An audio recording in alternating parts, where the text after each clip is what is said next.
tough actions that have to be taken in this country. That doesn't stop them in a by-election looking at all the parties and saying, well, frankly, at the moment, I'd like to give you all a good kick up the backside. I'm going to vote for somebody when I know it isn't really going to affect the government. So this was a protest vote then? You're not worried about UKIP? One should never be complacent in politics about any other party that is doing well. That would be ludicrous. But when I look at what David Cameron's promised on Europe, I look at the in or out referendum that's been promised, and all the things he's delivered, and the budget cuts and so on and so forth, I am reasonably comfortable that we explain ourselves properly, we tell people what we think on Europe, we tell people what we're doing on immigration, and we've got a good story to tell. Do you think your following is more of a genuine following then? I'm not sure I quite follow the question. So if we've got protest voters going for UKIP, do you think the followers that follow Conservative are more genuine and voting for you because they believe in what you're doing? Well, just to be absolutely clear, I don't think any political party should ever be complacent about any other political party and their attraction to voters. There is no such thing as a core Conservative voter anymore. People are presented policies by any range of different parties, and a party that doesn't change, that doesn't think, that doesn't adapt, that doesn't keep changing its offer, doesn't make sure it delivers, is always going to find itself in trouble eventually. So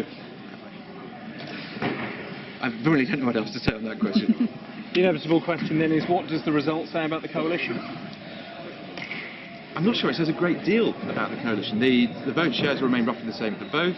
It was a clean fought campaign. There was not a great deal of argy-bargy. The leaflets, I think, might have been an enormous volume, but they were, I think, very straightforward. They didn't really hit either side particularly hard. I think the coalition has a good future all the way out to the 2015 general election, and it has to. We still have a great deal to do. That deficit has to be reduced further. We've got to put the country back on its economic feet. This is a country which has got to go out in the world and project itself. There's no more complacency allowed. We've got to get the education system sorted, and those are all the sorts of things the coalition came together to do. There's still work to be done, and I think it will be done. It's about David Cameron's lead. Okay. I have to tell you that just at the moment I haven't spoken to Maria. You haven't, neither have we. Why is it we haven't spoken to her? Have you met Maria? Yes, numerous times. And you know she's a pretty emotional sort. Well, But I think you can just now is the time everyone else managed to come here and sort of say their bits to us. It was pretty tough. Oh. Sorry, yeah.